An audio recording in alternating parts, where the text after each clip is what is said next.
So Nifty 50லயும் சென்செக்ஸ்லயும் வந்து investment பண்ணணும்னு நினைக்கிறீங்க. ஆனால் வந்து உங்ககிட்ட வந்து அந்த அளவுக்கு வந்து காசு இல்லை. பிகாஸ் வந்து நிஃப்டி 50யும் சென்செக்ஸோட ஒரு லாட் ப்ரைஸ் வந்து உங்களுக்கு 2,30,000 இருக்கு.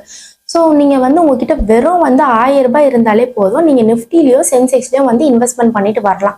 ஸோ அது எப்படின்னு சொல்லி இந்த வீடியோவில் நம்ம வந்து கிளியராக டீட்டெயிலாக வந்து பார்க்கலாம். வீட்டா சேனலை வந்து நீங்கள் ஃபஸ்ட் டைம் வந்து பார்க்குறீங்கன்னா மறக்காமல் சப்ஸ்கிரைப் பண்ணிடுங்க. அப்போ தான் நாங்கள் போடுற ஃபினான்ஷியல் டிப்ஸ் வந்து உங்களுக்கு உடனே வந்து சேரும். இப்போ வந்து வெறும் 1000 ரூபாய் வச்சு நிஃப்டிலையோ சென்செக்ஸ்லையோ வந்து இன்வெஸ்ட்மெண்ட் பண்ணுறதுன்னு பார்க்கலாம். அது வந்து எப்படி நீங்கள் வந்து கேட்டிங்கன்னா, மியூச்சுவல் ஃபண்டில் வந்து இண்டெக்ஸ் ஃபண்டுன்னு இருக்குது. நீங்கள் இண்டெக்ஸ் ஃபண்டை வந்து நீங்கள் ஈவன் 500லேருந்து கூட உங்களோட இன்வெஸ்ட்மெண்ட்டை வந்து நீங்கள் ஸ்டார்ட் பண்ணலாம். ஸோ ஃபஸ்ட்டு நம்ம நிஃப்டி 50 இண்டெக்ஸ் ஃபண்டுக்கு போகிறதுக்கு முன்னாடி இண்டெக்ஸ் ஃபண்ட்னா என்னென்னு பார்க்கலாம். ஸோ இண்டெக்ஸ் ஃபண்ட்னா என்னென்னு பார்த்தீங்கன்னா, இண்டெக்ஸ் ஃபண்ட் வந்து ஒரு ஈக்விட்டி பேஸ்டு இன்வெஸ்ட்மெண்ட் தான். இது வந்து மியூச்சுவல் ஃபண்டில் ஒரு டைப் ஆஃப் ஃபண்டு. ஸோ இது வந்து பாசிவ் ஃபண்ட். பாசிவ் ஃபண்ட்னா என்னென்னு பார்த்தீங்கன்னா, மார்க்கெட்டை வந்து பீட் பண்ண மாட்டாங்க, ஜஸ்ட் காப்பி பேஸ்ட் பண்ணுவாங்க. இப்போ எக்ஸாம்பிளுக்கு சொல்லலாம், நிஃப்டி 50ல வந்து என்ன கம்பெனிஸ்ல வந்து இன்வெஸ்ட்மெண்ட் பண்ணியிருக்காங்களோ அதே கம்பெனிஸ் தான் வந்து நிஃப்டி 50 இண்டெக்ஸ் ஃபண்ட்லயும் வந்து காப்பி பேஸ்ட் பண்ணுவாங்க. எந்த எக்ஸ்ட்ரா ஃபண்ட்ஸையும் வந்து அவங்க இன்வெஸ்ட்மெண்ட் பண்ண மாட்டாங்க. ஸோ இப்போ எக்ஸாம்பிளுக்கு இந்தியாவில் இருக்க பாப்புலர் என்டிடிஸ் என்னன்னு பார்க்கலாம். Nifty 50, Sensex 100 or Nifty 500, Nifty mid cap, small cap, Nifty bank Nifty. So இதெல்லாம் வந்து பாப்புலர் இந்தியாவோட என்டிடிஸ் வந்து காப்பி பேஸ்ட் பண்ணுவாங்க. அண்ட் அதே மாதிரி ஃபண்ட் மேனேஜர் வந்து அவங்களே வந்து ஃபண்டை வந்து சூஸ் பண்ணவே மாட்டாங்க. இப்போ நிஃப்டி 50ல என்னென்ன ஸ்டாக்ஸ் வந்து இன்வெஸ்ட்மெண்ட் பண்ணியிருக்காங்களோ அதே ஸ்டாக்ஸ்ல தான் வந்து நிஃப்டி இண்டெக்ஸ் ஃபண்ட்லேயும் வந்து இன்வெஸ்ட்மெண்ட் பண்ணுவாங்க. இந்த மாதிரி எக்ஸ்ட்ரா ஃபண்ட்ஸ் வந்து அவங்க எதுலேயுமே வந்து இன்வெஸ்ட்மெண்ட் பண்ண மாட்டாங்க. ஸோ வந்து நீங்கள் ராங் ஃபண்டை வந்து ஃபண்ட் மேனேஜர் வந்து சூஸ் பண்ணிடுவாங்களோன்னு சொல்லிட்டு நீங்கள் பயப்படவே வந்து தேவை கிடையாது. நிஃப்டி 50யோட ரிட்டர்ன்ஸையும் நிஃப்டி 50 இண்டெக்ஸ் ரிட்டர்ன்ஸும் வந்து எப்படி வந்து அவங்க வந்து கன்வெர்ட் பண்ணுறாங்கன்னு வந்து பார்க்கலாம். ஸோ ஃபஸ்ட்டு வந்து பார்த்தீங்கன்னா, நிஃப்டி 50ல வந்து இப்போ உங்களுக்கு 12% வந்து ரிட்டர்ன்ஸ் கொடுக்குது அப்படின்னா, உங்களுக்கு நிஃப்டி 50 இண்டெக்ஸ் ஃபண்ட்லேயே வந்து அதே 12% ரிட்டர்ன்ஸாக வந்து கொடுக்கும். உங்களுக்கு எக்ஸ்ட்ராவும் வந்து கொடுக்காது, கம்மியாகவும் வந்து கொடுக்காது. அண்ட் நெக்ஸ்ட் வந்து இண்டெக்ஸ் ஃபண்டில் வந்து உங்களுக்கு ஒரு அட்வான்டேஜ் என்னன்னு பார்த்தீங்கன்னா, எக்ஸ்பென்ஸ் ரேஷியோ.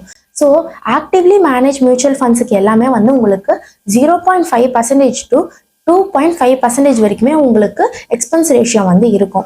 ஆனால் வந்து நீங்கள் பாசிவ் ஃபண்டில் வந்து பார்த்தீங்கன்னா உங்களுக்கு 0.5% to 1.5% வரைக்கும் தான் வந்து உங்களுக்கு எக்ஸ்பென்ஸ் ரேஷியோ இருக்கும்.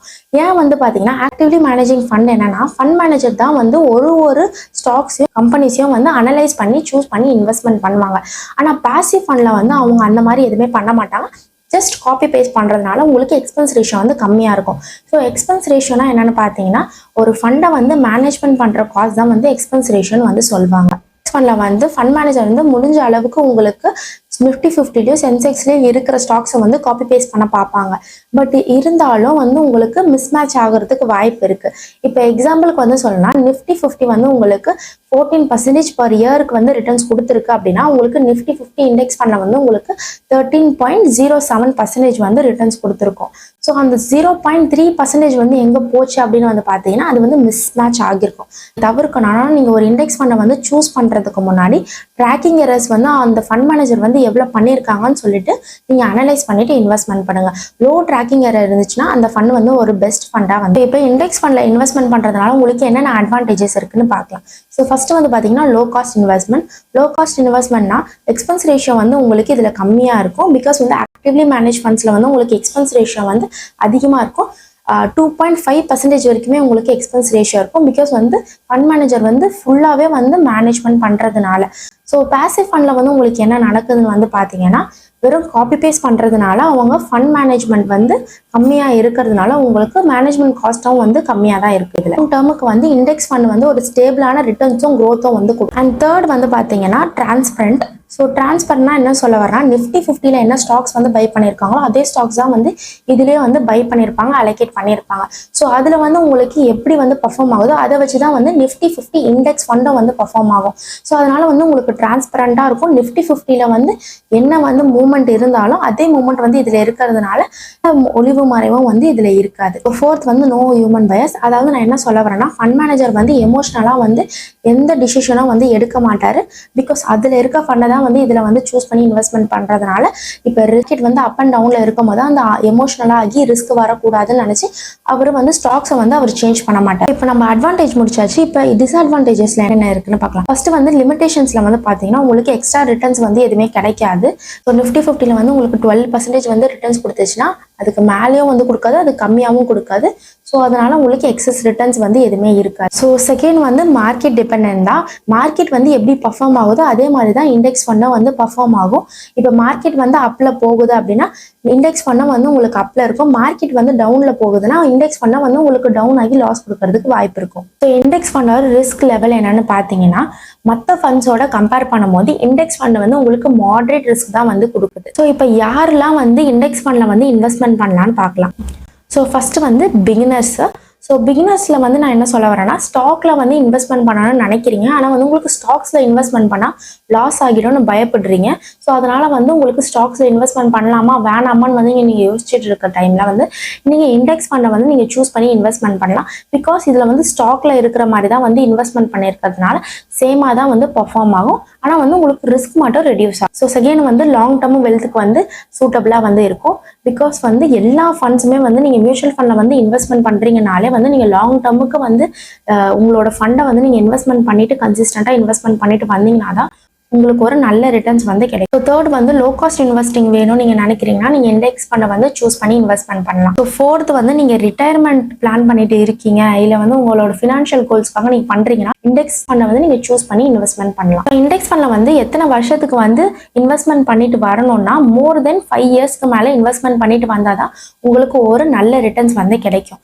இப்போ நீங்கள் 3 இயர்ஸ் முன்னாடியே வந்து எடுக்கிறீங்க, இல்லை 5 இயர்ஸ்க்கு முன்னாடியே வந்து உங்களோட ரிட்டர்ன்ஸையும் உங்களோட இன்வெஸ்ட்மெண்ட்டையும் வந்து நீங்கள் எடுத்துடுறீங்கன்னா இந்த ஃபண்டு வந்து உங்களுக்கு சூட்டபிளா இருக்காது. நீங்க இன்வெஸ்ட்மெண்ட் பண்ணாதீங்க இண்டெக்ஸ் ஃபண்ட்ல. இப்போ வந்து எப்படி இன்வெஸ்ட்மெண்ட் பண்றதுன்னு வந்து கேட்டீங்கன்னா ஒன்று வந்து நீங்கள் ஏஎம்சி வெப்சைட்டில் போய் நீங்கள் இன்வெஸ்ட்மெண்ட் பண்ணலாம். செகண்ட் வந்து பார்த்தீங்கன்னா நீங்கள் வந்து டிஸ்ட்ரிபியூட்டர்ஸ் கிட்ட வந்து இன்வெஸ்ட்மெண்ட் பண்ணலாம். சொல்லலாம் அவிவிட் ஆப்பில் கூட நீங்கள் போய் இன்வெஸ்ட்மெண்ட் பண்ணிக்கலாம். ஸோ தேர்ட் வந்து பார்த்தீங்கன்னா உங்களுக்கு மியூச்சுவல் ஃபண்ட் இன்வெஸ்ட்மெண்ட் பண்ணுறதுக்கு நம்மளுக்கு டிமெட் அக்கௌண்ட் வந்து கம்பல்சரி கிடையாது. டிமெட் அக்கௌண்ட் வச்சு இன்வெஸ்ட்மெண்ட் பண்ணணும்னு கிடையாது. வெறும் நீங்கள் ஒரு மியூச்சுவல் ஃபண்டை வந்து அக்கௌண்ட் கிரியேட் பண்ணிட்டாலே போதும். அந்த மியூச்சுவல் ஃபண்ட் அக்கௌண்ட் வந்து கிரியேட் பண்ணுறதுக்கும் நீங்கள் வந்து கேஒய்சி கம்ப்ளீஷன் பண்ணிட்டு உங்களோட மியூச்சுவல் ஃபண்ட் அக்கௌண்ட்டை வந்து நீங்கள் கிரியேட் பண்ணி ஓப்பன் பண்ணிக்கலாம்.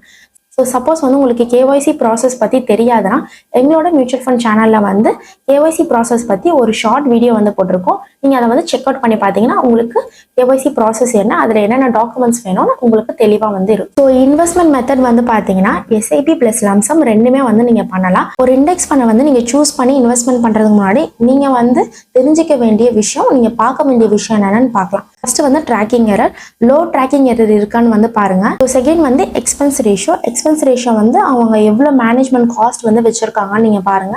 தேர்ட் வந்து ஏயுஎம்னா வந்து அசட் அண்டர் மேனேஜ்மெண்ட், அதாவது வந்து அந்த ஃபண்ட்ல வந்து எவ்வளோ இன்வெஸ்டர் வந்து நம்பி இன்வெஸ்ட்மெண்ட் பண்ணியிருக்காங்கன்னு இருக்கிற அமௌண்ட் தான் வந்து ஏயுஎம்னு வந்து சொல்லுவாங்க. நெக்ஸ்ட் பார்க்க வேண்டிய விஷயம் என்னன்னு பார்த்தீங்கன்னா இண்டெக்ஸ் ஸ்டாக். இதில் வந்து நீங்கள் என்னென்ன பார்க்கணும்னா எந்த இன்டிடீஸில் வந்து இன்வெஸ்ட்மெண்ட் பண்ணியிருக்காங்க நீங்கள் வந்து பார்க்கணும். ஸோ அதாவது நிஃப்டி 50ல் வந்து இன்வெஸ்ட்மெண்ட் பண்ணியிருக்காங்களா, இல்லை சென்செக்ஸில் இன்வெஸ்ட்மெண்ட் பண்ணியிருக்காங்களா, இந்த மாதிரி இன்டிடீஸில் வந்து இன்வெஸ்ட்மெண்ட் பண்ணியிருக்காங்களா நீங்கள் வந்து செக் பண்ணி இன்வெஸ்ட்மெண்ட் பண்ணணும்.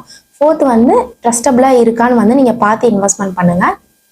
ஸோ ஃபிஃப்த் வந்து உங்களோட ஃபினான்ஷியல் கோல்ஸ் அண்ட் வந்து உங்களோட ரிஸ்க் டாலரன்ஸுக்கு மேட்ச் ஆனால் மட்டுமே நீங்கள் வந்து உங்களோட ஃபண்டை வந்து நீங்கள் சூஸ் பண்ணி இன்வெஸ்ட்மெண்ட் பண்ணுங்கள்.